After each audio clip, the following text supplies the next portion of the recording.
Hello friends, welcome to my channel crux learn with AK में। आज हम बात करेंगे इंडो चाइना रिलेशंस के बारे में। उसका एक इम्पॉर्टेंट पार्ट है इंडो चाइना बॉर्डर डिस्प्यूट्स। तो आज का मेरा वीडियो फोकस रहेगा उन बॉर्डर डिस्प्यूट्स के ऊपर। हमने हाल ही में देखा है कि 1975 के बाद पहली बार एक डेडली क्लैश हुआ और 1967 के बाद से सबसे डेडलीस्ट क्लैश इंडो चाइना के बीच में रिसेंट टाइम में हुआ। तो इन क्लैशेस का कारण क्या है, क्यों ये बॉर्डर डिस्प्यूट्स आज भी एग्जिस्ट कर रहे हैं, उसका क्या हिस्टोरिकल पर्सपेक्टिव रहा, किन किन चीज़ों की वजह से ये बॉर्डर डिस्प्यूट आज भी एग्जिस्ट करते हैं, और इन जगहों पे जहाँ पे अभी ये क्लैशेस और टेंशंस बढ़ रही हैं इंडो चाइना के बीच में, उनका स्ट्रेटेजिक सिग्निफिकेंस क्या है। इन सारी बातों को आज हम हमारे वीडियो में देखेंगे और कोशिश करेंगे कि उन सारी चीज़ों को 360 डिग्री व्यू से कवर कर सकें। इंडो चाइना बॉर्डर डिस्प्यूट्स के ऊपर बात करने से पहले ये इम्पॉर्टेंट है कि हम इस चीज़ को समझें कि एक बहुत लंबी ब्रिटिश लेगेसी इंडिया के साथ में जुड़ी हुई है और जो इंडो चाइना रिलेशंस को बहुत हद तक इम्पैक्ट करती है। इंडो चाइना अगर बॉर्डर की बात करें तो उसमें कई ऐसे एरियाज़ हैं जिसका डायरेक्ट जो डिस्टर्बेंस या जो इश्यूज़ हैं वो उस ब्रिटिश लेगेसी की वजह से हैं। इसके अलावा और कौन कौन से फैक्टर्स हैं उसको भी हम आज डिटेल में देखते हैं। इंडो चाइना बॉर्डर की मैं बात करूं तो उसको अगर हम ब्रॉडर वे में देखें तो हम उसको 3 पार्ट में डिवाइड कर सकते हैं। जैसा कि आप मेरे इस मैप में देख पा रहे हैं, यहाँ पे जो रेड लाइन है, this red line signifies the western sector which is almost 2150 kilometre long. इसके बाद ग्रीन लाइन में आप देख पा रहे हैं middle sector which is around 625 kilometres, और जो सिक्किम और अरुणाचल प्रदेश के ऊपर जो ब्लू लाइन है वो ईस्टर्न सेक्टर का पार्ट है जो विच इज़ अराउंड 1140 किलोमीटर्स। तो इसमें जो रेड पार्ट है और जो ब्लू पार्ट है वो मोस्ट डिस्प्यूटेड है। जो मिडिल सेक्टर है वो मिडिल सेक्टर में चूंकि इंडिया को एक एल्टीट्यूडनल फ़ायदा है तो उसकी वजह से चाइना और इंडिया के बीच में वहाँ डिस्प्यूट्स कम हैं। तो आइए हम देखते हैं कि क्यों इस तरीके के डिस्प्यूट्स इंडिया चाइना के बीच में रहें और क्या रीजंस हैं, क्यों इस तरीके का सोल्यूशन आज भी नहीं हो पा रहा है। अगर मैं इन फैक्टर्स की बात करूं तो 4 ब्रॉड एरियाज़ में उसको डिस्कस कर रहा हूं। पहला जो सबसे इम्पॉर्टेंट एस्पेक्ट है वो ये है कि हिस्टोरिकल पर्सपेक्टिव्स का। देखिए, इसमें जो भी इंटरनेशनल रिलेशंस होते हैं उसके अंदर उसको समझने के लिए बहुत इंपॉर्टेंट होता है कि ज्योग्राफी को समझा जाए, उसके स्ट्रेटेजिक इंपॉर्टेंस को समझा जाए। तो इसमें सबसे पहली चीज़ जो मैं डिस्कस करना चाह रहा हूँ वो है ग्रेट गेम के बारे में। ग्रेट गेम, जैसा कि यूएस रशिया के बीच में कोल्ड वॉर में बहुत टेंशन बढ़ गई थी, तो US and Russia both want to use Afghanistan as a buffer state against each other, और उसकी वजह से ही आज भी अफगानिस्तान का जो एरिया है वो बहुत ज़्यादा डिस्प्यूटेड और क्लैश का आइडिया बना रहता है। उसी तरीके से 1800s में जो इम्पीरियल ब्रिटिश इंडिया था उसका और कम्युनिस्ट रशिया, उन दोनों के बीच में भी टसल था, पावर गेम्स उसकी वजह से भी चल रहे थे। और जैसा कि आप जानते हैं कि China was more inclined towards Russia, तो रशिया चाइना और उसके सामने ब्रिटिश इंडिया, तो ये दोनों ही चीज़ें जब क्लैश कर रही थी तो ब्रिटिश इंडिया एक ऐसा बफर स्टेट चाहता था जिसकी वजह से उस पर डायरेक्ट इम्पैक्ट ना हो सके। तो इस वजह से तिब्बत का जो पार्ट है वो हमेशा से एक कंट्रोवर्शियल पार्ट रहा और उससे रिलेटेड बहुत सारे डिस्प्यूट्स आगे भी उठते रहे। अगर मैं तिब्बत के साथ बात करूं तो 1878 से पहले तक शिनजियांग जो चाइना का पार्ट है, तो शिनजियांग जिसको सिनकियांग भी कहते हैं, Xinjiang and Tibet both were independent. तो जो बॉर्डर डिस्प्यूट्स आज के टाइम में हम देख रहे हैं वो बॉर्डर डिस्प्यूट्स इसलिए हैं क्योंकि वो जो लाइंस और जो ट्रेटीज़ हुई थी वो इन कंट्रीज़ के साथ या इन इंडिपेंडेंट स्टेट्स के साथ हुई जो आज का चाइना नहीं मानता है। इसके अलावा अगर मैं इंडियन साइड से देखूं तो इंडियन साइड की हिस्ट्री को भी समझना ज़रूरी है। अगर हम देखें जम्मू कश्मीर और लद्दाख के बाद, तो 1808 से पहले ये तीनों ही इंडिपेंडेंट स्टेट्स थे। 1808 में रणजीत सिंह जी जो पंजाब के सिख किंग थे, तो he attacked on Jammu in 1808, then he attacked on Kashmir in 1819, and in 1834 Ladakh पे अटैक किया। तो एक सीरीज ऑफ अटैक इवेंट्स हो रहे हैं जिससे एक सिख किंगडम डेवलप हो रहा है इस पूरे एरिया के अंदर। 1839 में क्या होता है कि रंजीत सिंह जी की डेथ हो जाती है और रंजीत सिंह जी को रिप्लेस करते हैं गुलाब सिंह। गुलाब सिंह जो हैं वो जम्मू के किंग बनते हैं और गुलाब सिंह जो हैं वो 1808 में जब रंजीत सिंह जी ने जम्मू पे अटैक किया था तो किशोर सिंह वहाँ पर एक राजा थे, तो उनको रिप्लेस करते हुए रंजीत सिंह जी ने अपना किंगडम बनाया था। तो उन किशोर सिंह जी के बेटे ही हैं ये गुलाब सिंह। तो अब 1839 में देखिए पूरा सर्कमस्टांसेस चेंज हो गए हैं, वहाँ पे गुलाब सिंह का राज हो गया है। और उसके अलावा जो एरियाज़ हैं कश्मीर और लद्दाख का एरिया, तो वहाँ डोगरा जो किंग्स हैं उनके वो हाथ में आ जाता है। सुजरेनिटी जो है जम्मू के किंग के पास में रहती है। फिर 1841 में चाइना जो है वो लद्दाख पे अटैक करता है, जिसको फर्स्ट सीनो-सेक वॉर के नाम से भी जाना जाता है। बट उस वॉर के अंदर कुछ इस तरीके का डिमार्केशन नहीं होता है या दोनों एक दूसरे की जो लैंड है उस पर कब्जा नहीं करते हैं। 1846 में चूँकि ब्रिटेन की नज़र हमेशा से इस एरिया पे थी, तो फर्स्ट एंग्लो-सिख वॉर होता है जिसके अंदर कश्मीर और लद्दाख का एरिया जो है उस पर उसके लिए ये वॉर किया जाता है। उस टाइम अमृतसर ट्रेटी होती है और ब्रिटेन जो है एक अच्छा खासा अमाउंट गुलाब सिंह जी से लेके उनको ये एरिया दे देते हैं। बट उसमें अमृतसर ट्रेटी में क्या करते हैं कि एक शर्त रखते हैं कि जब भी जो ईस्टर्न बाउंड्री है इस पूरे एरिया की उसको डिमार्केशन उसका होगा तो या तो ब्रिटिश इंडिया के थ्रू या गुलाब सिंह के थ्रू कोई ब्रिटिश कमिश्नर के माध्यम से होगा। तो इस पूरे प्रोसेस के अंदर इसी लाइन में आगे बढ़ते हुए W.H. जॉनसन को जो है इस एरिया को डिमार्केट करने के लिए कहा जाता है। 1865 में जॉनसन जो है वो एक पूरी बाउंड्री स्केच करते हैं। तो जो आज का इंडिया हम देखते हैं, आज इंडिया का जो मैप है उसको अगर आप देखेंगे तो ये जो पूरा आउटर एरिया है जम्मू एंड कश्मीर का, वो पूरा outer area west eastern side की जो बाउंड्री हम देख रहे हैं इंक्लूडिंग अक्साई चीन, ये जो बाउंड्री है ये बाउंड्री जॉनसन लाइन है। अब 1839 के बाद सिचुएशंस चेंज होती हैं। 1878 के अंदर शिंजियांग को जो है चाइना कॉन्कर कर लेता है और रशिया उसको इंस्टिगेट करता है अक्साई चीन की तरफ देखने के लिए, again A part of great game. 1899 के अंदर ब्रिटेन जो है फिर से एक नई लाइन ड्रॉ करता है जिसको मैकार्टनी मैकडॉनल्ड लाइन कहते हैं। मैकार्टनी मैकडॉनल्ड लाइन को अगर आप देखेंगे तो वो Macartney MacDonald line Indus valley के वाटरशेड बेसिन्स के बेस पे डिवाइड की गई है, ना कि एक्चुअल कंट्रोल या रियल टेरिटोरियल लाइनिंग के आधार पे। तो उसमें क्या होता है कि वो थोड़ा सा शिफ्ट हो जाती है लेफ्ट टूवर्ड्स लेफ्ट इंडिया के अंदर, जहाँ अक्साई चीन का कुछ पार्ट जो है वो चाइना को चला जाता है और उसके लेफ्ट वाला पार्ट जो है वो इंडिया का बन जाता है।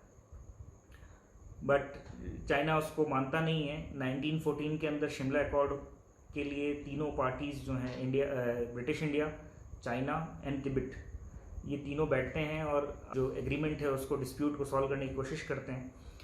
शिमला अकॉर्ड में ये एक और बात होती है कि चामडो रिवर से तिब्बत को जिस तरीके से मंगोलिया को बांटा गया था आउटर मंगोलिया और इनर मंगोलिया में, उसी तरीके से ये प्रपोजल होता है कि तिब्बत को भी बांटा जाए inner Tibet and outer Tibet के नाम पे। आउटर तिब्बत जो है अगर हम देखें तो उसका पार्ट आता है टूवर्ड्स अरुणाचल प्रदेश में।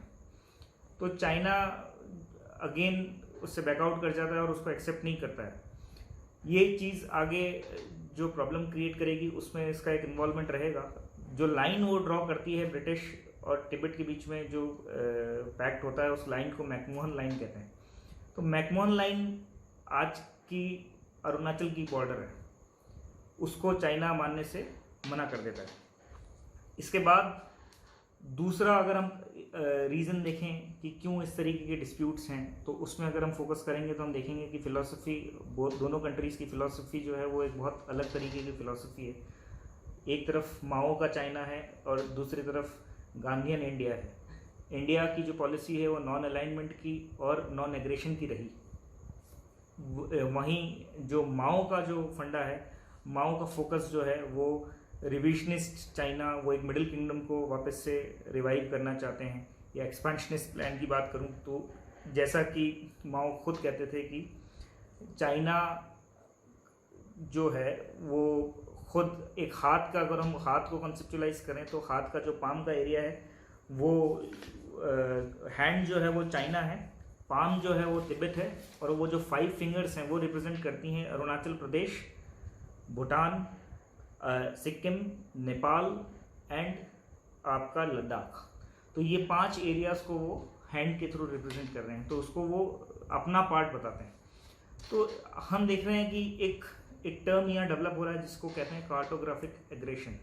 ये लाइंस, चूँकि धरातल पे जो लाइंस हैं वो एक्चुअली उस लोकेशन पे जाके नहीं खींची गई हैं, मैप पे वो लाइंस खींची गई हैं। तो जब हम मैप पे कोई लाइन खींचते हैं तो मैप का, चूँकि मैप स्केल्ड होता है, तो मैप पे अगर एक भी लाइन भी खींचेंगे तो वो लाइन की जो original position on the ground बनेगी तो काफ़ी बड़े एरिया को कवर करेगी। तो ये जो इश्यूज क्रिएट हो रहे हैं ये इसलिए भी क्रिएट हो रहे हैं क्योंकि एक डिफरिंग परसेप्शन की बात है, एरियाज ऑफ डिफरिंग परसेप्शन भी कहते हैं, कि चाइना कहता है कि इस बाउंड्री तक हमारा पार्ट है, इंडिया कहता है कि इस बाउंड्री तक हमारा पार्ट है। फिर एक और फैक्टर की अगर हम बात करें तो एक इम्पॉर्टेंट फैक्टर ये भी है कि जोग्राफिकल रीजन्स की अगर हम बात करें तो बहुत बड़ा एरिया जो टेरिटोरी जो इंडिया चाइना बॉर्डर की है वो अनइनहेबिटेड एरियाज़ हैं या इस तरीके के टेरेन हैं जहाँ पे बॉर्डर वाकई में बना पाना बहुत डिफिकल्ट है। जैसा कि हम सब सुनते भी आए हैं और जानते भी हैं कि जिस तरीके से सियाचिन पोस्ट को चलाने में इंडिया को कितनी मेहनत करनी पड़ती है। तो ये भी एक रीज़न रहा कि इंडिया चाइना के जो बॉर्डर हैं उसको आज तक डिमार्केट से ढंग से नहीं किया जा सका। इसके अलावा अगर मैं बात करूँ तो नेशनल, चूँकि आज के टाइम पे नेशनल इंटरेस्ट का जो रोल है वो बहुत इंपॉर्टेंट हो गया है और जियो स्ट्रेटेजिक एडवांटेज को देखते हुए दोनों कंट्रीज़ अपनी अपनी लोकेशन को बनाए रखना चाहती हैं। तो जो डिस्प्यूट्स हैं मेजरली, स्पेशली अगर मैं चाइना की बात करूं तो चाइना का जो अभी रीसेंट एग्रेशन था उसके बारे में कहते हैं कि वो एक तरीके से इंडिया का जो DSDBO रोड है, डरबुक शियोक दौलतबाग ओल्डी रोड, जो इंडिया को एक्सेस देता है ले टू काराकोरम पास के नियर तक, वो which is very important strategically for India.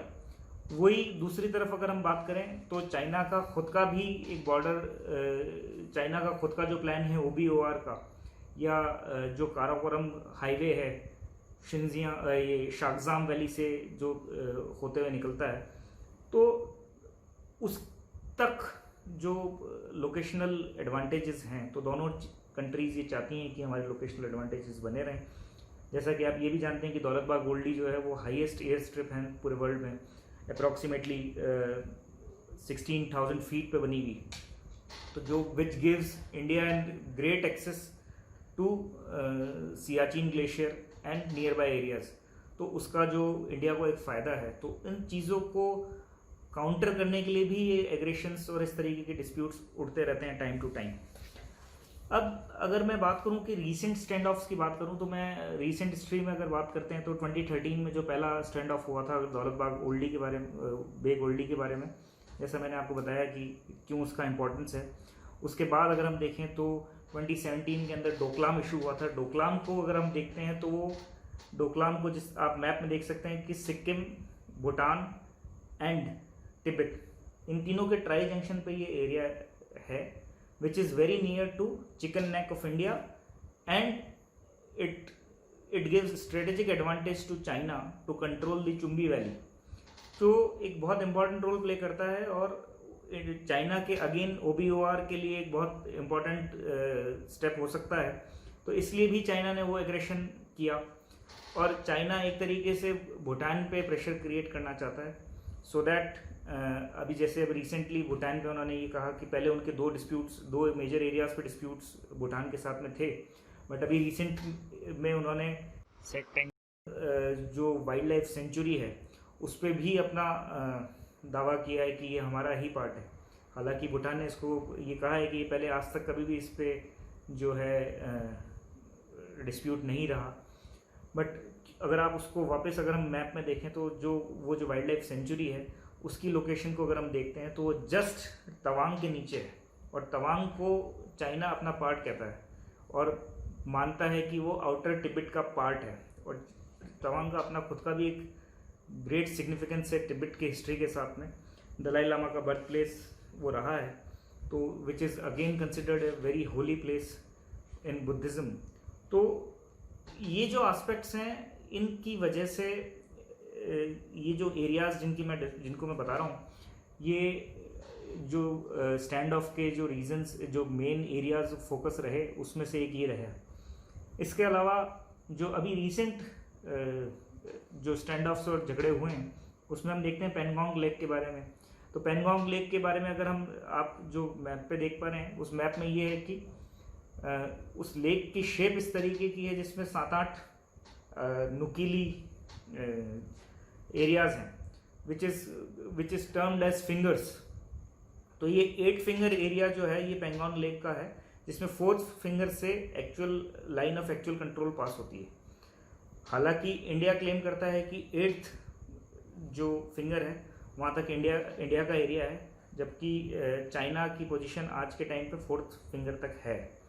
India ने अपनी पोस्ट जो जहाँ तक फर्देस्ट डिस्टेंस तक जो पोस्ट बनी हुई है इंडिया की, वो 3rd फिंगर पे है। तो ये जो स्टैंड ऑफ है, जैसा अगेन डिफरिंग परसेप्शन की बात है।